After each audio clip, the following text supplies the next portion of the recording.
Murambabarira ivyuma ntibisezerana, nariko ndavuga ku bana ingene iyo bacutse abavyeyi usanga baguma babahatira kugira babandanye bonka ngo kugira bagire inguvu bakomere, abandi nabo ugaca usanga babahaye amata, ari amata y'inka canke amata yandi abifise ayo bita y'ifu ari nido n'ayandi, ugasanga hariho hamwe hamwe aho banwa y'impene, ugasanga bariko barabikora bibaza ko ariho umwana aca akomera ngo yinjize aronke ibintu vyinshi mu mubiri kugira akure neza. Aho nashaka kubabwira ko ari ukwihenda cane, kubera ikintu gikenewe mu mubiri naho wongerako ikindi, ico kindi ntaco kiza kimara, nica impfagusa. Rero Imana yari yateguye ivyo umwana ko iyo acutse amata biba bikwiye atayandi aba akeneye kugira abeho canke akure neza, ivyo abavyeyi bari bakwiye kubimenya, gusa ubu nuko kenshi kubera hari benshi bize ubwenge bakongera bakabwigishwa, uca usanga ari hamwe bakurikiza za ncabwenge nyene ivyo zavuze, ivyo zivuga, kubera ngo nizo zanatohoje ibintu umwana aba akeneye kugira abeho akure, ukaca usanga Imana rero hahandi ni nko kuyaka ububasha ariyo yari ifise ico yari yateguriye umwana kugira ashobore kubaho ubuzima bwiza kandi budahera. Rero ukaca usanga naho kubera ukutamenya canke vya bintu vyo gushaka kwerekana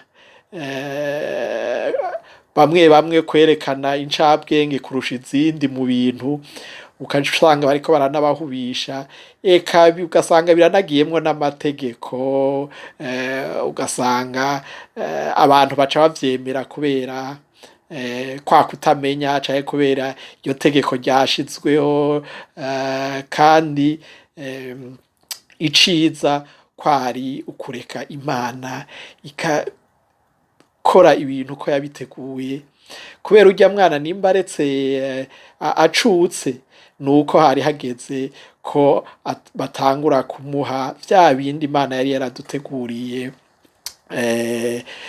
Narigeze kubivuga, ndashobora kubisubiramwo ku batavyumvise, nuko Imana yari yaduteguriye twebwe abantu kurya ivyatsi vyose vyama imbuto zavyo, ku batabitahura ibi nibirya usangamwo ibijumba, amateke, ubwishaza, imyumbati, eka n'ibindi n'ibindi vyama imbuto zavyo, hamwe n'ivyamwa vyama imbuto zavyo. Ivyamwa vyovyo benshi barabizi, sinorinda kubisubiramwo. Ivyo nivyo Imana yari yarateguriye umuntu ko ashobora gufungura kugira ashobore kubaho ubuzima bwiza, tutibagiye n'amazi. Rero ivyo vyose yari yabishizeho ku buryo vyimeza ata n'umuntu arinze kubitera canke iki, ugasanga birimeza ngaha kw'isi gusa. Twebwe ico twasabwa ni ukubibungabunga tukabikorera, yari yarashizeho vyose ingene isi yoguma imeze neza itotahara, harya naho abantu benshi bavyirengagiza, ibikoko barazi, Imana ntiyabibabwiye ngo baze babirye, nukubera yari ifise ico yabiremeye, ico vyokoze kuri ino si kugira ishobore kuguma itotahaye, imeze neza. Ubu muratanguye kumva nko mu Burundi akamaro k'inkwavu, nivyo muri iyi minsi biharawe. Rero benshi bakiyumvira igituma muko muramaze kumva ko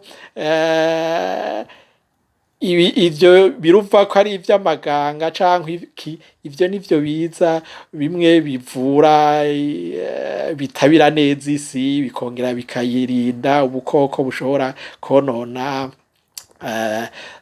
vya vyatsi Imana nyene yaturemera.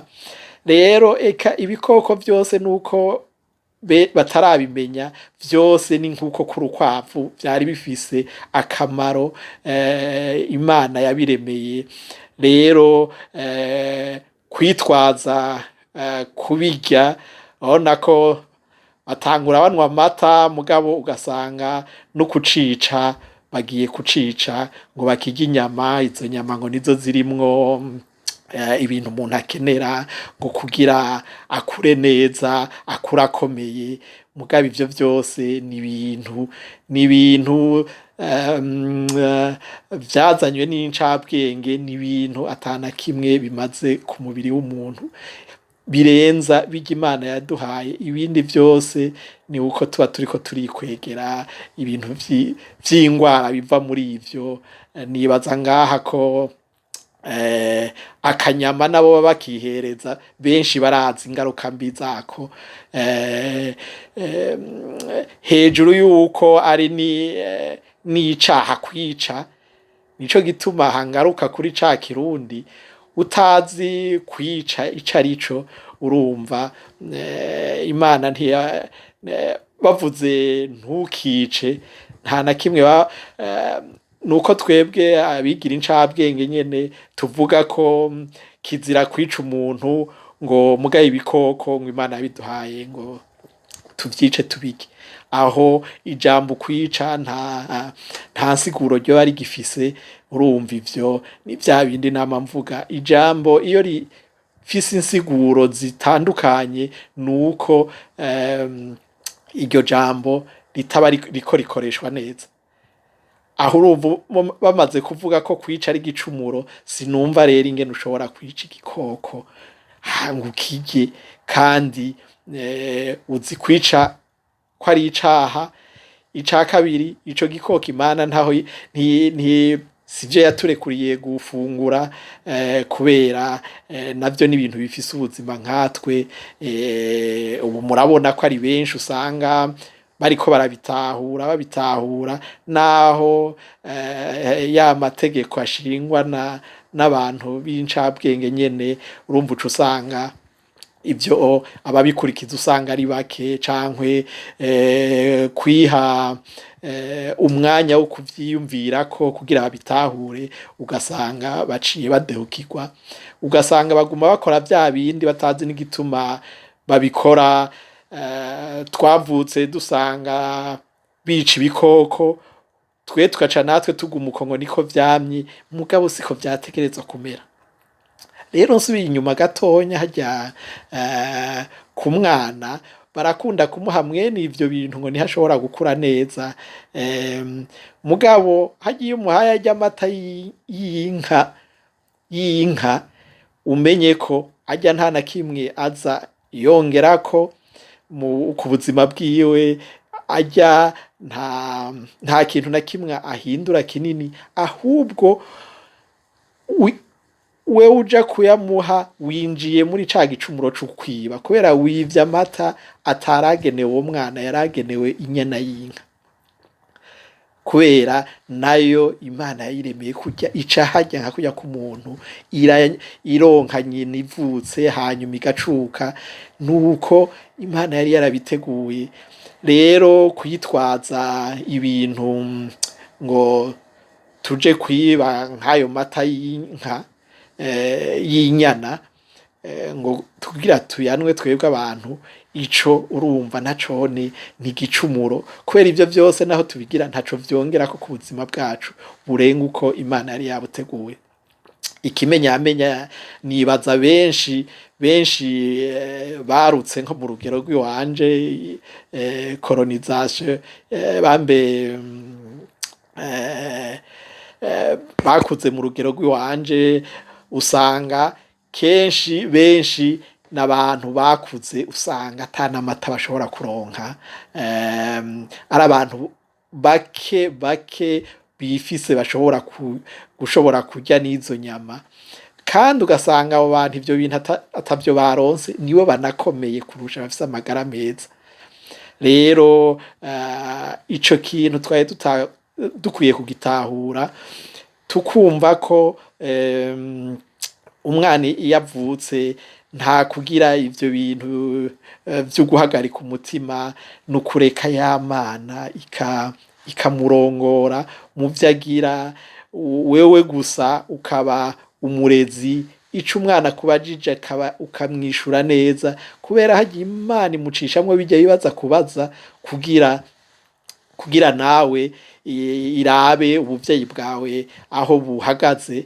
Rero niwaza gutangura kuza urahenda umwana umubwira ivyo atakubajije, canke umubwira ati ivyo vyihorere, kubera nawe ariko wavyize kumbure, aho uba uriko urica umwana, kubera azokura aguma afise ibibazo bitigeze bitorerwa inyishu, canke kutanga inyishu naho agatanga ku mwana wiwe, nahone umwana w'umubanyi ntamubwire ukuri, canke akamubwira wewe ikimujana mu yindi nzira mbi, amenye ko aho ahubwo ariko arica n'igihugu, kubera abo bantu umwe yaronse inyishu yo uwundi ukamucisha mu yindi nzira, bizogaruka kuri wa wundi wawe uko iminsi igenda iragenda. Nico gituma ngaha naguma nkebura kugira abavyeyi, abarezi ubumenyi uko mwabuhawe n'Imana abariko mu butanga, gusa mwirinde ubwenge mwize ku zindi ncabwenge, mu bwitondera ubwo, kubera murabona nka twebwe kenshi na kenshi mu Banyafrika turakunda, hariho abantu baje bavuga nk'ibi ndiko ndavuga kuva kera, mugabo wasanga turiko turabigaya tuvuga ko ataco bimaze, n'ubujuju niki, mugabo bitugaruka ko ataco tugikiza, ahubwo ibintu bikabandanya biba bibi. Nico gituma nibi vyose tuvuga ngo n'amajambere, ngo ibihugu biteye imbere, ico mutazi nuko ivyo bihugu nyene biteye imbere, hariho nta munezero uriho. Ushobora kubona ibintu vyubatse bigize iki, mugabo kubera inyigisho mbi ziri ahantu hose, ivyo bintu ntibinabagora no kubomora mu mwanya mutonya. Ibintu baba barubatse baranarushe, kubera kwiga nabi, gutahura nabi, vya bintu vyose ni ibintu biza baca basenyura, naho ubona ngo bimeze neza, barateye imbere, harya umuntu atafise iterambere ryo mu mutima iwe ngo yumve atekanye, aho nta kintu aba afise, kubera Imana n'ivyo yari yaraduteguriye kugira umunezero wo mu mutima, ubuzima budahera. Kubera ibi twiruka inyuma ngo niwo munezero, benshi hariho abamaze nukushika ku bintu bitangaje, mugabo ugasanga wa munezero ntawe barigera babona, baguma biruka ngo bazotinda bawushikira, kumbe umunezero bawusiga harya bari bavuye. Kubera iki? Kubera bakurikiye bamwe za ncabwenge, ugasanga ni izintu zibajana mu bintu nyene ata munezero bazigera baronka, bazoronka ubwo butunzi, mugabo n'ubutunzi ata munezero n'umwe bakuramwo. Nico gituma rero twebwe imbere yo guhiga ivyo vyo guteza n'imbere n'igihugu, tudatanguriye hasi hahandi hamwe nyene habuze inyigisho nziza, ivyo tuba turiko turakora byose biba impfagusa. Murabona ko twama twisamburira ko kenshi uko imyaka uko bimwe bita intwaro ubutegetsi buhindutse, ugasanga hama hari ingorane, ni ukubera za nyigisho zari zikenewe gutangurirako, zimwe zitangurira muhira, izo nizo twari dukwiye gutangurirako kugira dushobore gushira novyita nko kwigisha urwaruka rushobora guhindura ivyo vyose twe vyatunaniye. Narigeze kuvuga ko abakuze twebwe dusa nk'abari bananiwe, mugabo dushobora guhinduka kugira uhindura urwaruka narwo ruze rushike ku vyo tutashitseko, hanyuma niho n'Imana izorumurikira igihugu ari ic'Uburundi, eka n'ibindi bihugu ugasanga bimeze neza, bibayeho mu mahoro. Nayo ubu twebwe umenga twiruka mu bintu vyo guhiga, kwitegurira ingwano cankwe ibihugu vyama biriko biritegurira umenga kugwana. Ivyo rero ni ibintu iyo sinzi umuntu yoba yibaza ko ari Imana yabiduteguriye, uwo muntu sinibaza iyo Mana azi iyo yoba iva, kubera ibi tukora ngaha kw'isi ni ishaka ryacu kenshi. Muga kubera iki? Kubera ishaka ry'Imana, ububasha twayibwatse, naho ububona benshi bama bariko bayivuga gusa ku munwa, kandi batarayitahura neza ivyo ari vyo, kubera si ibintu vyo kuguma turirimba gusa, nukumenya ico yadushatseko n'ico twe turiko turakora, hanyuma tukamenya gutandukanya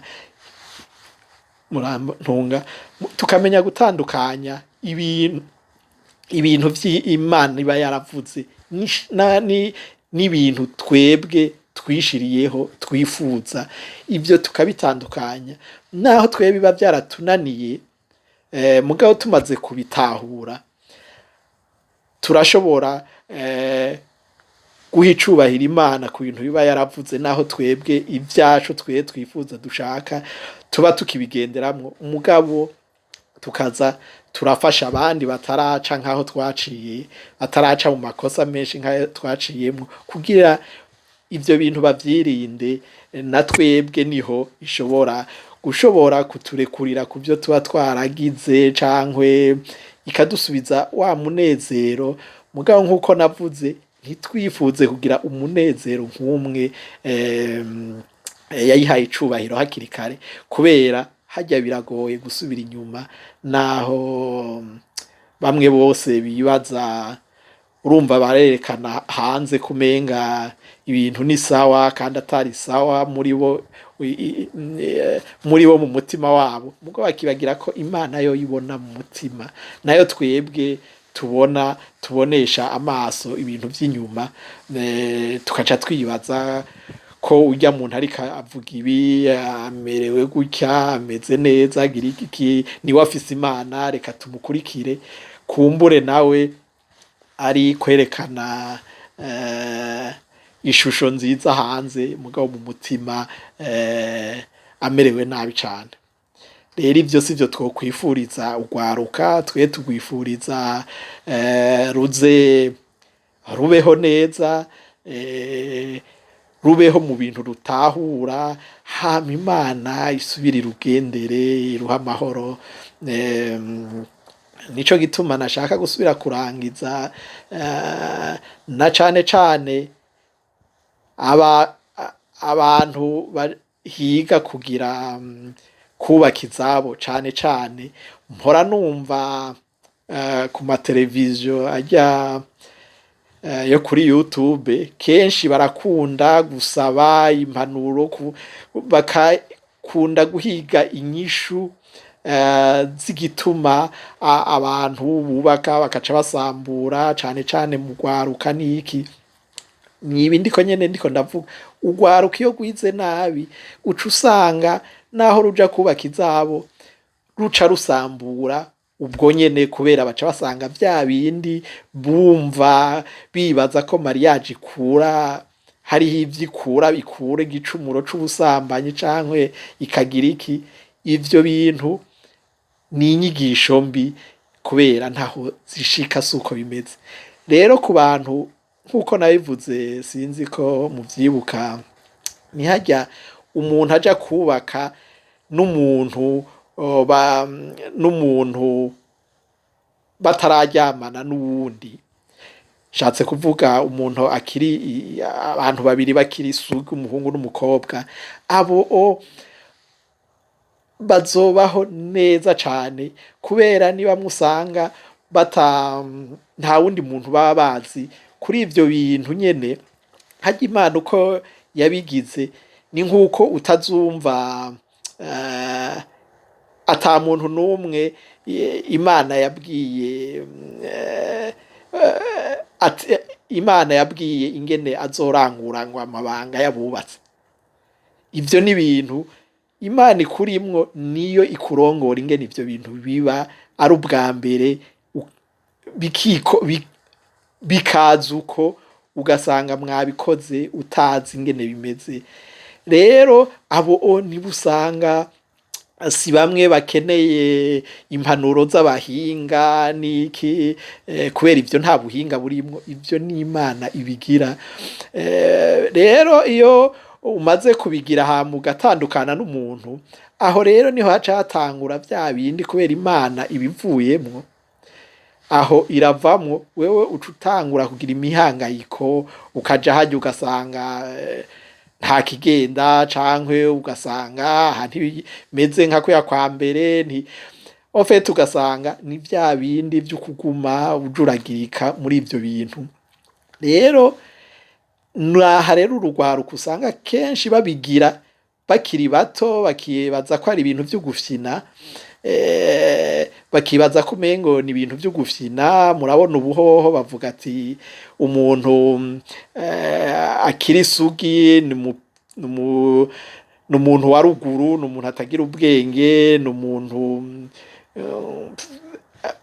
rimwe hari incabwenge zivuga ngo ni ibintu urumva bitaba bifise isuku iyo utaguma ugira ivyo bakaronka inyigisho nyinshi muga izo zose ni inyigisho zipfuye kubera uyo azogira amahoro umunsi azoza kubaka kubera nta wundi muntu aba azi nta bindi aba akeneye kumenya abagenda Imana ikabarongora mu byo bariko barakora ntibakeneye kumenya ngo hari ivyo mpora ngo hari amapozisiyo angahe hari ibikiye ibintu byinshi usanga vyigishwa bitagira nico bisigura ivyo bintu nivyo ncabwenge nyene nivyo abo bantu nyene usanga baramenyereye batagihazwa bamenyereye abantu benshi batandukanye ugasanga abo nibo bariko barazana izo nyigisho atarizo mu rwaruka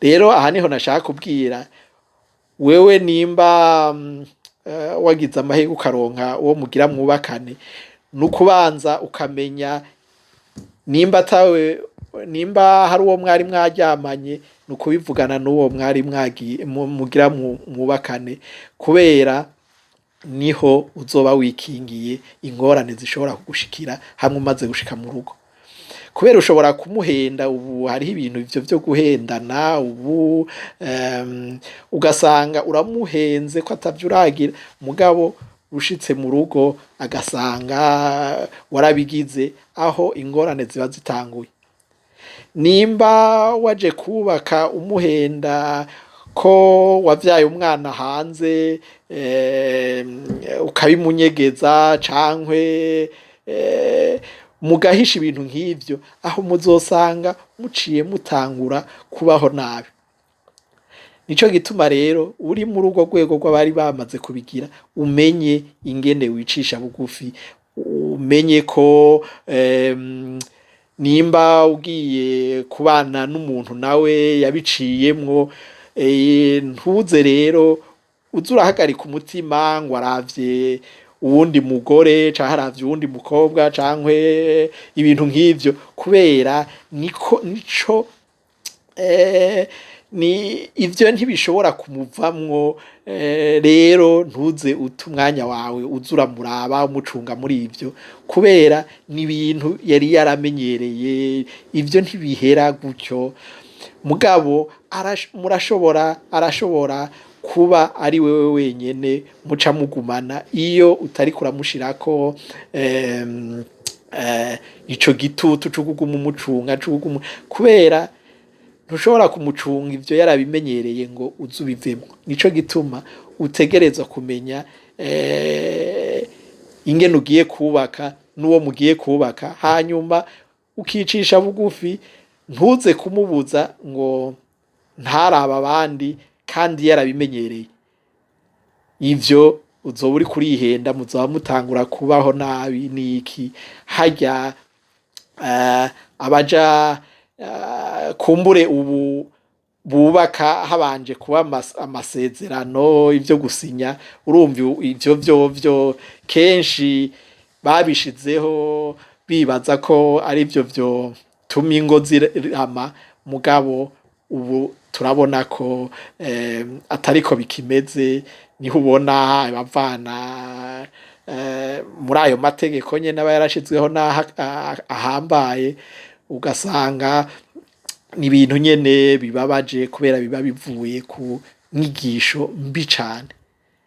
Ivyo vyo guharika nyene niho biva bimwe, ubu batanguye kwidogera baza barasaba ngo ubutegetsi bubafashe, abagabo baharika abagore iki.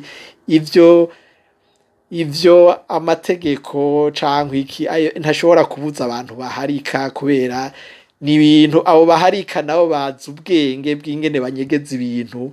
Mugabo uko babinyegeza, uko nama mvuga ibintu vyo guhishahisha, nivyo biza vyica ya miryango vyose, ugasanga ibintu abantu bararushe, babayeho nabi kubera uko guhishanya. Aha nuko benshi batavuga, usanga abana benshi banyegejwe n'abavyeyi babo bavyaye ku ruhande, akemera akaza aramufashiriza mu kinyegero. Aho usanga ari benshi cane. Abo rero uca usanga ari bamwe hama harimwo ingorane mu miryango, ingorane zidahera kubera ivyo bintu vyo guhishahisha. Kandi uvugishije ukuri ibintu bishobora kugenda neza ata ngorane ziriho ku bantu bose. Ikindi naco cane cane nogenda ntavuze kuri iki kintu, ni ikintu bakunda kijanye n'ibi, ni ikintu umuntu bakunda gufatirako cane muri Bibiliya, ngira ndamuvuge naho abantu benshi bamufata nk'uko ari sekuru w'amahanga, ko Imana yari yamuteguriye kuba sekuru w'amahanga, ariwe Abraha.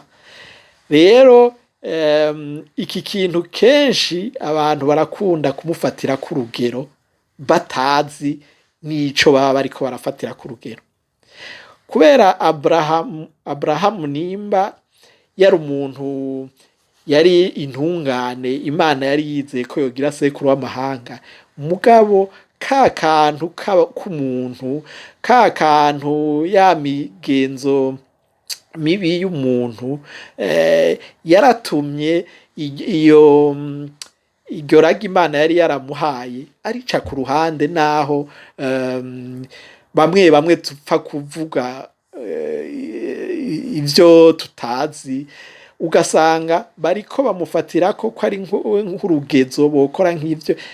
Umwanya umwe bomukurikira ko ari we abantu bose bakomokako, ari we Imana yakunda, mugabo gusa iragi ryiwe niryo ririmwo ikibazo. Nawene ntiyaritahuye kubera iki? kubera yaronse umuhanuzi mubi ariwe mufasha wiwe, kubera yazanye niwe yamukwegeye kuvyara ku mugore ku nshoreke yiwe, kubera ka kantu umuntu afise kukuvuga ngo ibintu ngo ntavyaye ngo sinzoronka, ngo ntavyaye bazongaya, nk'uko bavuga ati uwutavyaye ngo bamuhambana ikara, ugasanga hariho ivyo bintu vy'ihiganwa. Rero ugasanga n'uwimana nka Aburahamu yari yamuteguriye kuba sekuru w'amahanga, nawe aragiye muri izo ntege nke kubera umugore ashatse vya bindi benshi bahiganirwamwo, kuronka umwana uzoraga ibintu vyawe, uwo bise ngo umwana w'isezerano. Ni ukuvuga ko umwana yavyaye kuri iyo nshoreke, wewe n'umwana uko bavyita ni ibintu biteye isoni ku bantu baba baribarutse, ugasanga ko bavuga ko ari umwana w'igicumuro, wo mu gicumuro.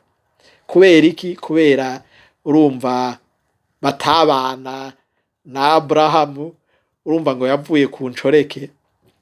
Ivyo rero ukaca usanga n'ubu hariho imiryango ibifata gutyo, urumva naho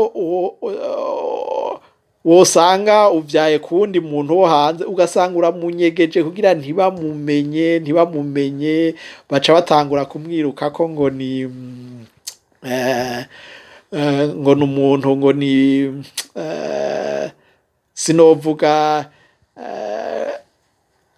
uko babivuga, ni ibintu urumva biteye isoni. Ni nk'uko bavuze kuri rya nshoreke Aburahamu yavyaye ko ari Agari. Rero umugore wa Aburahamu akanamusaba bamwangaze, bamwirukane, Aburahamu akabikora. Mugabo nibaza ko atari yaratahuye kuba sekuru w'amahanga ico vyasigura, kubera kubona Imana yari yaramwimye umwana, ivyo abantu bita ngo umwana wawe ngo avuye muri wewe. Ivyo rero Imana yashatse kumugira ukundi kuntu, uwe aze abone ko abana bose arabiwe, adategereza gufata je ndafise umwana wanje niwe nshira imbere kurusha abandi.